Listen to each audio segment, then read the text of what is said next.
اعوذ باللہ من الشیطان الرجیم بسم اللہ الرحمن الرحیم رب اشرح لی صدری ویسر لی امری واحلل عقدۃ من لسانی یفقہوا قولی واجعل لی وزیرا من اہلی اللہم صلی علی محمد وعلی محمد وبارک وسلم تسلیما۔ آج ہم نے سبق جو ہے وہ 122 نمبر سے شروع کرنا ہے، سورہ بقرہ آیت نمبر 122 کہ یا بانی اسرائیل، اے بنی اسرائیل، اذکروا، تم یاد کرو نعمتی، میری نعمت، اللہ تی جو کہ انعام تو میں نے انعام کی، علیکم تم پر، وانی اور یہ کہ میں نے فضلتکم تمہیں فضیلت دی، علی پر العالمین زمانے والوں میں، تمام عالمین میں، یعنی اے اولاد یعقوب یاد کرو میرے اس انعام کو جو میں نے تم پر کیا، اور یہ کہ میں نے تمہیں فضیلت دی تھی اہل عالم پر۔ اللہ سبحانہ تعالیٰ نے پیچھے بنی اسرائیل پر جو بہت ساری نعمتیں نازل فرمائی تھیں ان کا ذکر پیچھے ہو چکا۔ یہ والی آیہ کریمہ اور اس سے جو آگے ساتھ والی ہے وہ دونوں پیچھے گزر چکے ہیں اسی سورہ بقرہ میں، آیت نمبر 47 اور 48۔ تو وہاں پر بھی اللہ سبحانہ تعالیٰ نے یہ ساری بات ان کو بتائی، اور پھر آخر میں اب اللہ تعالیٰ پھر دہرا رہے ہیں، ان کو یاد دہانی کروا رہے ہیں کہ دیکھو ایسا کچھ بھی نہیں ہوگا جو تم نے اپنے نظریے بنا لیے ہوئے ہیں، میں نے تم کو فضیلت دی تھی میں نے تم کو فضیلت، تمام عالمین میں سے بہت ساری نعمتیں کی تھی، لیکن جب تم نے ان نعمتوں کی ناشکری کی تو پھر اللہ سبحانہ تعالیٰ نے کیا کیا؟ اللہ کہتے ہیں کہ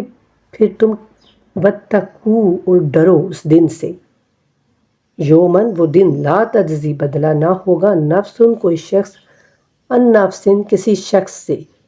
شیئن کچھ، ولا یقبلو اور نہ قبول کیا جائے گا، منہا اس سے، عدل کوئی معاوضہ، ولا تنفعہا اور نہ اسے نفع دے گی، شفاعتن کوئی سفارش، ولا ہم ینصرون اور نہ ہی ان کی مدد کی جائے گی۔ اللہ کہتے ہیں کہ جب میں نے تم پر بہت ساری نعمتیں کی تو تم ناشکریوں پہ ناشکریاں کرتے جا رہے ہو، تو پھر ڈرو اس دن سے کہ جس دن کوئی جان کسی دوسری جان کے کچھ بھی کام نہ آ سکے گی،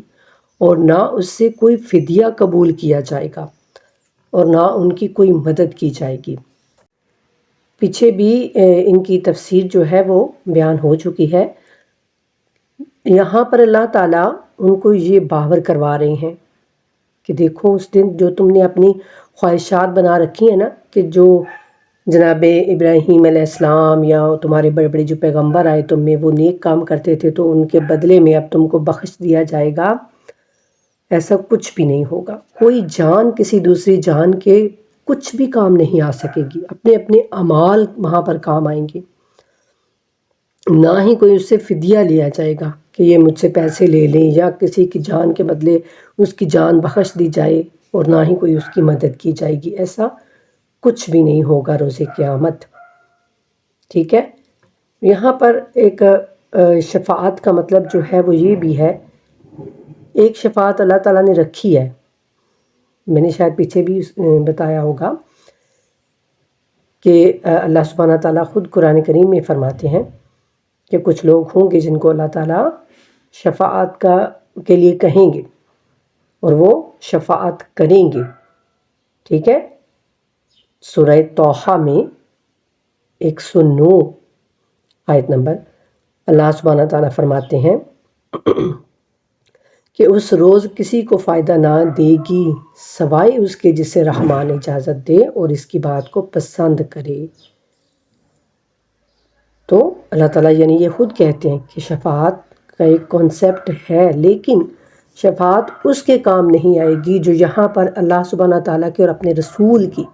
نافرمانی کرتا رہے گا۔ انہوں نے اپنے رسول کی نافرمانی کی نا، ان کی بات کو نہیں مانا۔ جناب موسیٰ علیہ السلام نے تو کہا نا کہ بعد میں ایک نبی آئے گا تو ان کی تم نے جناب عیسیٰ علیہ السلام کی، پھر اس کے بعد محمد مصطفیٰ صلی اللہ علیہ وآلہ وسلم کی پیروی کرنا، ان کی اتباع کرنا تو تم کامیاب ہو جاؤ گے۔ لیکن انہوں نے اپنے رسول کی نافرمانی کی، اللہ کی کتاب کی نافرمانی کی، تو جب انہوں نے یہ دونوں کام کیے، نہ ہی کتاب میں تحریف کی، کتاب کو مانا ہی نہیں، اس کو بدل دیا، اس میں جو باتیں تھیں وہ چھپا دیں، لوگوں سے بھی بیان نہیں کی اور خود بھی ان پر عمل نہیں کیا، اور نہ ہی اپنے رسول کی بات مانی، تو اب اس کے لیے شفاعت کوئی فائدہ نہیں دے گی۔ جو اپنے رسول کی بات نہیں مانے گا یا جو اللہ کی کتاب پر عمل نہیں کرے گا، اس کے لیے نہ کوئی فدیہ ہوگا، نہ کوئی اس کی سفارش کر سکے گا، اور کوئی بھی اس دن اس کی مدد کوئی نہیں کر سکے گا۔ یہ اللہ تعالیٰ ان کو بتا رہے ہیں۔ اس کے بعد اب جناب ابراہیم علیہ السلام کا قصہ جو ہے وہ شروع ہو رہا ہے۔ اللہ فرماتے ہیں وَإِذْ، اور جب طالا آزمایا ابراہیم کو ربہ، ان کے رب نے، بے کالماتن چند باتوں سے، فَآتَمَّہُنَّ، وہ پوری کر دیں، قالا، اس نے فرمایا، انی، بے شک میں، جاعلو کا، تمہیں بنانے والا ہوں، للناس، سے لوگوں کا، امام۔ قالا، اس نے کہا، وا، اور، من ذریاتی، میری اولاد سے۔ قالا، اس نے فرمایا، لا، نہیں، ینالو، پہنچتا، عہدی، میرا عہد، الظالمین، ظالموں کو۔ اللہ فرماتے ہیں اور ذرا یاد کرو جب ابراہیم علیہ السلام کو آزمایا اس کے رب نے بہت سی باتوں میں، تو اس نے ان سب کو پورا کر دکھایا۔ تب فرمایا کہ ابراہیم علیہ السلام، اب میں تمہیں نوع انسانی کا امام بنانے والا ہوں۔ انہوں نے کہا، اور میری اولاد میں سے بھی، فرمایا کہ میرا یہ عہد ظالموں سے متعلق نہیں ہوگا، یعنی جو ظالم ہوگا اس تک میرا یہ وعدہ نہیں پہنچے گا۔ ورنہ ہم سب جانتے ہیں کہ جناب ابراہیم علیہ السلام کے یعنی اولاد میں سے بہت سارے انبیاء آئے، تو اس کا مطلب یہی ہوا نا کہ آپ نے، اللہ سبحانہ تعالیٰ نے ان کی اولاد میں سے یعنی وہ امامت باقی رکھی، لیکن جو چیز اللہ تعالیٰ یہاں یعنی بتا رہے ہیں کہ یہ ظالموں پر نہیں ہوگا، جو ظالم ہوگا وہ امام نہیں ہو سکتا۔ اور قرآن میں ظالم کس کو کہا گیا ہے؟ وہ جو اللہ کی نافرمانی کرتا ہے، جو گناہ کرتا ہے، معصیت کرتا ہے، اس کو اللہ سبحانہ تعالیٰ ظلم سے تشبیہ دیتے ہیں کہ وہ ظالم ہے۔ حضرت ابراہیم علیہ السلام ابو الانبیاء ہیں، وہ دنیا کے 3 بڑے ادیان کے پیشوا ہیں۔ حضرت موسیٰ علیہ السلام، حضرت عیسیٰ علیہ السلام، حضرت محمد مصطفیٰ صلی اللہ علیہ وآلہ وسلم کے جد اعلیٰ ہیں۔ تو حضرت ابراہیم علیہ السلام جو ہیں، انہوں نے شروع میں ہی اللہ تعالیٰ نے ان کو 2 بیٹے عطا کیے، جناب اسحاق علیہ السلام اور جناب اسماعیل علیہ السلام۔ تو آپ نے ان دونوں کے ذریعے سے دنیا میں دعوت توحید کے 2 مرکز قائم کیے۔ ایک جو ہے وہ مکہ میں تھا، حرم کعبہ، جہاں پر جناب اسماعیل علیہ السلام کو اللہ سبحانہ تعالیٰ نے وہاں پر جناب حاجرہ اور جناب اسماعیل کو وہاں پر چھوڑنے کے لیے کہا، تو وہاں پر پھر آپ نے بعد میں جناب اسماعیل کو یعنی وہیں رہنے دیا، اور وہاں پر وہ تبلیغ کرتے اور وہاں ساری ذمہ داریاں وہاں پر نبھاتے۔ اور دوسرے فلسطین میں حضرت اسحاق علیہ السلام کو آپ نے چھوڑا اور ان کو متعین فرمایا، تو وہاں پر وہ جو ہیں وہ اس چیز کو انجام دیتے۔ تو یوں آپ نے سب سے پہلے جو یہ ایک تحریک چلائی توحید کے نام پر، یعنی تو وہ یہ جناب ابراہیم علیہ السلام کے حصے میں آتی ہے۔ تو اللہ تعالیٰ کہتے ہیں کہ چند باتوں میں آزمایا۔ وہ چند باتیں کیا تھیں وہ اللہ سبحانہ تعالیٰ بہتر جانتے ہیں، لیکن ممکن ہے کہ ظاہر ہے سب سے پہلے آپ کو آگ میں ڈالا گیا، آپ نے اپنی جان کی پرواہ نہیں کی اللہ کے لیے، پھر آپ کو اللہ سبحانہ تعالیٰ نے حکم دیا کہ اپنے بیٹے اور بیوی کو اتنی دور صحرا میں جہاں کوئی بھی نہیں ہے وہاں چھوڑ آئیں۔ آپ نے اللہ کی خاطر وہ بھی کیا، حالانکہ اس وقت جناب اسماعیل بہت چھوٹے تھے اور جناب حاجرہ علیہ السلام جو ایک جوان خاتون تھیں، اور ایک ہی آپ کے ابھی بیٹے تھے جناب اسماعیل علیہ السلام، اور کوئی اولاد نہیں تھی۔ جناب اسحاق بعد میں پیدا ہوئے تھے، لیکن آپ نے اللہ کی خاطر وہ بھی کیا۔ اس کے بعد جناب اسماعیل علیہ السلام کی قربانی کا ذکر آتا ہے کہ اپنے بیٹے کی قربانی وہ بھی آپ نے اللہ کے لیے پوری کر دکھائی۔ تو یہ ساری باتیں ممکن ہے کہ یہی ساری چیزیں یعنی ہوں جو اللہ تعالیٰ کہتے ہیں کہ ہم نے ان کو آزمایا تھا، آزمائش کی تھی ان کی، اور وہ اس میں پورے اترے تھے۔ تو پھر ہم نے کہا تھا کہ اے ابراہیم، اب میں آپ کو پوری نوع انسانی کے لیے امام بنانے والا ہوں۔ امام تو کون ہے؟ اسی لیے قرآن میں اللہ تعالیٰ بار بار ان کا ذکر کریں گے اور کہیں گے کہ کون ہے جو ابراہیم کے طریقے سے جو ہے منحرف ہو جائے، اس کا طریقہ پسند نہ کرے۔ اور جناب ابراہیم علیہ السلام کو اللہ تعالیٰ نے خلیل اللہ، اللہ کا دوست، بہترین یار کا لقب دیا۔ تو اللہ کہتے ہیں کہ یعنی جناب ابراہیم نے جب کہا نا کہ میری اولاد میں سے، تو اللہ نے فرمایا کہ وہ ظالموں کو نہیں پہنچے گا۔ جو ظالم ہوگا، جو گنہگار ہوگا، جو اللہ کا نافرمان ہوگا، وہ کبھی بھی امام نہیں بن سکتا۔ ٹھیک ہے، یہ چیز اللہ تعالیٰ نے یہیں پر کلیئر کر دی کہ جو ہی اللہ نے امامت کا وہ رتبہ دیا تو ساتھ ہی پوچھنے پر جناب ابراہیم علیہ السلام کو کنفرم کر دیا کہ ظالم کبھی بھی امام نہیں بن سکتا، رہنما پیشوا مسلمانوں کا کبھی بھی ظالم نہیں ہو سکتا۔ یہیں پر اللہ تعالیٰ نے اس بات کو کلیئر کر دیا،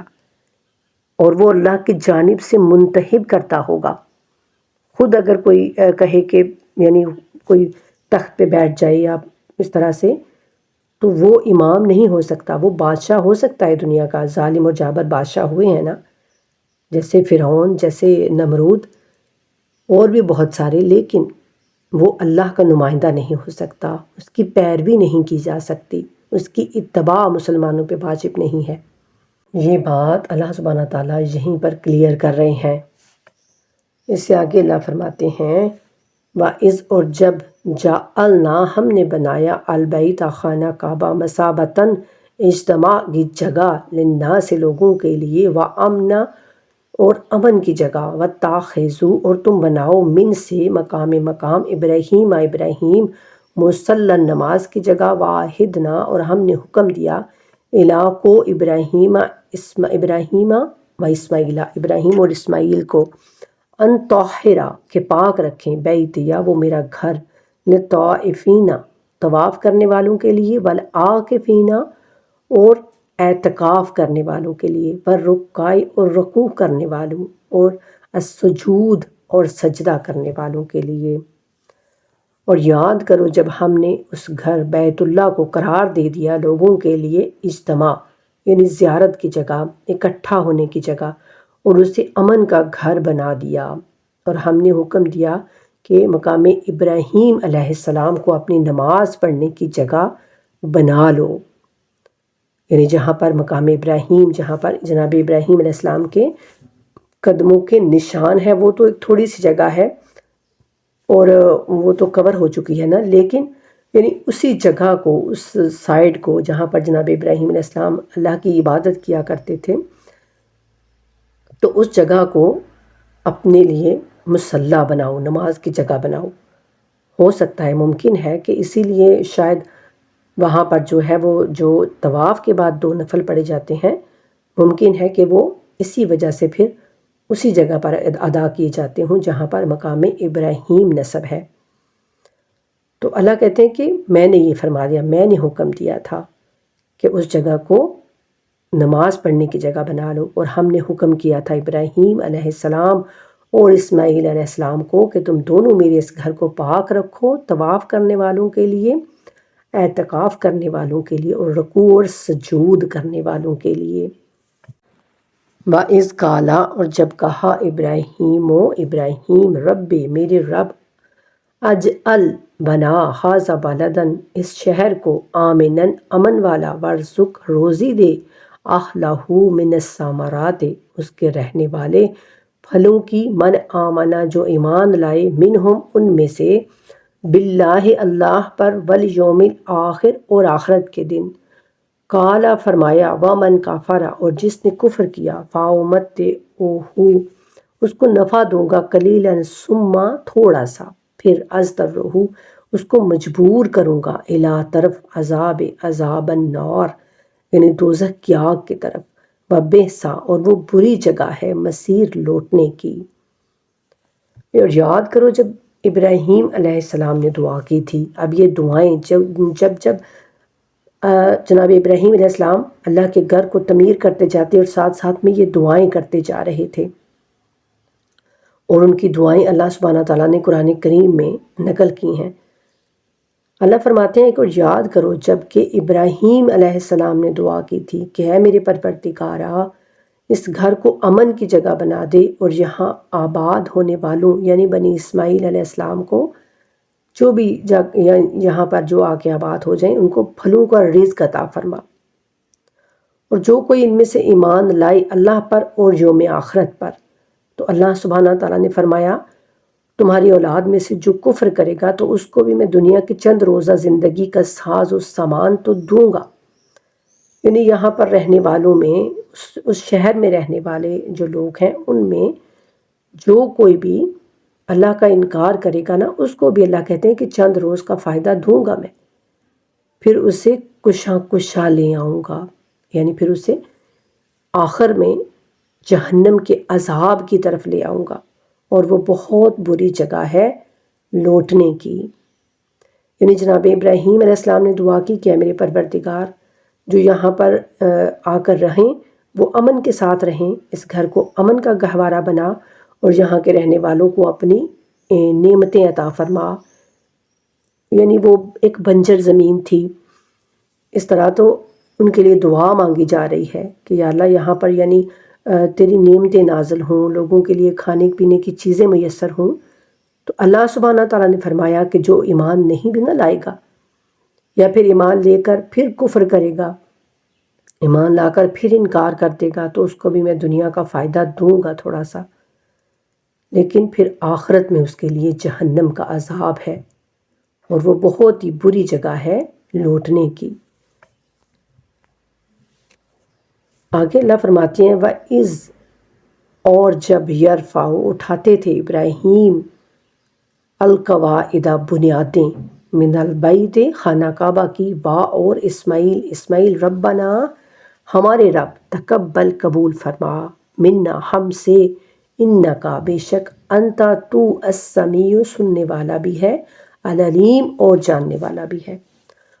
اور یاد کرو جب ابراہیم اور اسماعیل علیہ السلام ہمارے گھر کی بنیادوں کو اٹھا رہے تھے اور ساتھ ساتھ وہ دعائیں مانگ رہے تھے، دعائیں کر رہے تھے کہ ہمارے رب ہم سے یہ خدمت قبول فرما لیجئے، یقیناً تو سب کچھ سننے والا اور جاننے والا ہے۔ یعنی وہ ساتھ ساتھ دعائیں کر رہے تھے، کوئی یہ نہیں کہ بڑی استغفر اللہ، یہ اللہ تعالیٰ اپنے نیک بندوں کی خصوصیات بتا رہے ہیں کہ ان سے اللہ تعالیٰ بڑے بڑے کام بھی کروا رہا ہوتا ہے نا، تو پھر بھی وہ اللہ کے سامنے عاجزی اور انکساری کا اظہار کرتے ہیں کہ اللہ ہم سے یہ خدمت قبول فرما لے۔ وہ شیخی خور نہیں بن جاتے کہ بھئی ہم تو اللہ کا گھر بنا رہے ہیں، ہم کو تو اللہ نے بڑی فضیلتیں عطا کر دیں، ہم کو تو اللہ نے یہ رتبہ عطا کر دیا۔ اس طرح سے وہ شیخی خور نہیں ہوتے جو اللہ کے نیک بندے ہوتے ہیں۔ تو اللہ تعالیٰ اپنے نیک بندوں کی صفتیں بتا رہے ہیں کہ دیکھو اگر تم بھی کوئی ذرا سا دنیا میں کام کر جاؤ اچھا، تو اس پر اکڑنے نہ لگ جانا کہ بھئی میں تو اتنا لوگوں کو دیتا ہوں، میں نے تو یہ مسجد تعمیر کروا دی، میں نے تو ادھر پنکھے لگوا دیے، میں نے تو یہ کر دیا وہ کر دیا، بلکہ اللہ کے سامنے جھکنا اور عاجزی سے اس سے دعائیں مانگنا کہ اللہ میں جو کچھ بھی کر رہا ہوں نا تھوڑا بہت، اس کو اپنی بارگاہ میں قبول فرما لیجئے۔ شو مت مارنے لگنا، لوگوں کو دکھاوا مت کرنا، ریا مت کرنا، یہ اللہ تعالیٰ ہمیں سمجھانے کی کوشش کر رہے ہیں۔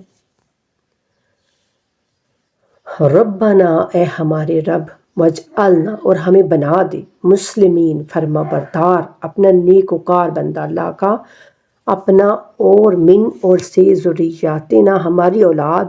امتاً امت، مسلماتاً، فرما بردار، لا کا اپنا، و آرنا، اور ہمیں دکھا، مناسکانا، حج کے طریقے، وتوب، اور توبہ قبول فرما، علینا، ہماری، انکا انتا، بے شک تو، التواب الرحیم، توبہ کو قبول کرنے والا ہے اور رحم کرنے والا ہے۔ اور یہ دیکھیں پھر آگے جناب ابراہیم اور اسماعیل علیہ السلام کی دعا کہ اے ہمارے رب ہمیں اپنا مطیع، اپنا فرما بردار، اپنا مسلمان بندہ بنائے رکھنا۔ مسلمان کا مطلب کہ فرما بردار، اطاعت گزار، اور اسی لیے اللہ سبحانہ تعالیٰ نے ہمارا نام بھی مسلمان رکھا ہے، جو شاید آج ہمیں پسند ہی نہیں ہے۔ ہم سب کچھ بننے کو تیار ہوں گے لیکن مسلمان بننے کو تیار نہیں ہیں۔ ہم ہر فرقہ اپنانے کو تیار ہوں گے لیکن جناب ابراہیم علیہ السلام کی وہ سنت اپنانے کو تیار نہیں ہیں کہ وہ اللہ کے فرما بردار بندے تھے، وہ مسلمان بندے تھے۔ کوئی اور اللہ تعالیٰ فرقہ نہیں قرآن میں کہتا۔ اللہ کہتے ہیں کہ مسلمان میں نے تم کو بنایا، اسلام تم کو دیا۔ تو یہاں بھی وہ یہی دعا کر رہے ہیں کہ اللہ ہمیں اپنا فرما بردار بندہ بنائے رکھ، اور ہم دونوں کی نسل سے ایک امت ایسی اٹھا جو تیری فرما بردار ہو، اور ہمیں حج کرنے کے قاعدے بتلا دے، مناسک یعنی ہمیں حج کے سکھا دے۔ خود سے ہی انہوں نے کوئی عبادت نہیں بنا لی جناب ابراہیم علیہ السلام نے کہ اب میں گھر کو تعمیر کر رہا ہوں تو عبادت جو میں اللہ کی کروں گا وہ اپنی مرضی سے میں جیسی بھی کروں تو وہ میں بس کر لوں، نہیں، بلکہ انہوں نے اللہ سبحانہ تعالیٰ سے پوچھا کہ اللہ میں کس طریقے سے تیری عبادت کروں، یہاں پر مجھے حج کے مناسک سکھا۔ یہ ہوتی ہے اللہ والے نیک بندوں کی باتیں کہ وہ اللہ ہر کام کو اللہ کے بتائے ہوئے طریقے کے مطابق کرنا چاہتے ہیں۔ یہ نہیں چاہتے کہ اپنے نفس کی ہم بات سنیں، ہمارا دل جو چاہ رہا ہے ہم وہ کریں، نہیں، بلکہ اللہ سبحانہ تعالیٰ سے دعا مانگ رہے ہیں کہ اللہ ہمیں مناسک سکھا حج کے، کیسے کریں، ہم کس طریقے سے ہم تیری عبادت کریں کہ تجھ کو جو پسند آ جائے۔ جبکہ بے شک وہ اللہ کے برگزیدہ بندے تھے، اللہ کے خلیل تھے، اللہ کے پیغمبر تھے، اگر وہ خود سے بھی کوئی کام یعنی اس طرح کی عبادت کرتے تو بے شک اللہ کو پسند آتی۔ جیسے اللہ سبحانہ تعالیٰ نے جناب حاجرہ کے چکر جو ہے وہ رکھے ہوئے ہیں نا، سنت کے طور پر، ان کی یاد کے طور پر، تو لیکن جناب ابراہیم علیہ السلام پوچھ رہے ہیں اللہ سے کہ اللہ آپ ہمیں بتا دیجئے کہ ہم کیسے آپ کی عبادت کریں، اور ہم پر اپنی توجہ فرما، یقیناً تو ہی ہے بہت زیادہ توبہ کا قبول فرمانے والا اور شفقت کے ساتھ رجوع کرنے والا اور سب پر رحم کرنے والا، سب سے بڑھ کر رحم کرنے والا۔ یہ بھی ایک بہت ہی پیاری اور خوبصورت دعا جناب ابراہیم علیہ السلام کی۔ اور یہاں پر جو آپ نے دعا مانگی نا کہ اللہ میری اور میرے بیٹے کی اس نسل سے ایک ایسی فرما بردار امت بنا جو تیری فرما بردار ہو، اطاعت گزار ہو، تو اللہ نے وہ دعا قبول فرمائی، اور اللہ سبحانہ تعالیٰ نے جناب ابراہیم اور جناب اسماعیل اور جناب اسحاق علیہ السلام میں سے بہت سارے انبیاء جو ہیں وہ بھیجے، اور پھر جناب محمد مصطفیٰ صلی اللہ علیہ وآلہ وسلم بھی آپ ہی کی نسل سے آئی۔ تو یوں اللہ تعالیٰ نے پھر اس دعا کو قبول کیا، اور بہت سارے انبیاء، بہت سارے امام آپ کی اولاد میں سے آئے، اور جو یہ 12 امام ہیں آئمہ علیہم السلام ہیں جو، یہ بھی آپ کی ہی اولاد میں سے ہیں، جناب اسماعیل علیہ السلام کی اولاد میں سے، جناب محمد مصطفیٰ صلی اللہ علیہ وآلہ وسلم کی پیاری بیٹی کی اولاد میں سے، یہ سارے 12 امام جو ہیں یہ بنتے ہیں۔ تو یوں اللہ سبحانہ تعالیٰ نے ان کی اس دعا کو قبول فرمایا۔ ہمارا آج کا سبق جو ہے وہ یہیں تک، اور اللہ تعالیٰ ہم سب کو یہ آیتیں بار بار پڑھنے کی، ان کو سمجھنے کی، پھر ان پر عمل کرنے کی توفیق عطا فرمائے۔ وما علینا الا البلاغ المبین۔ اللہم صلی علی محمد وآل محمد وعجل فرجہم وفرجنا بہم برحمتک یا ارحم الراحمین، آمین ثم آمین یا رب العالمین۔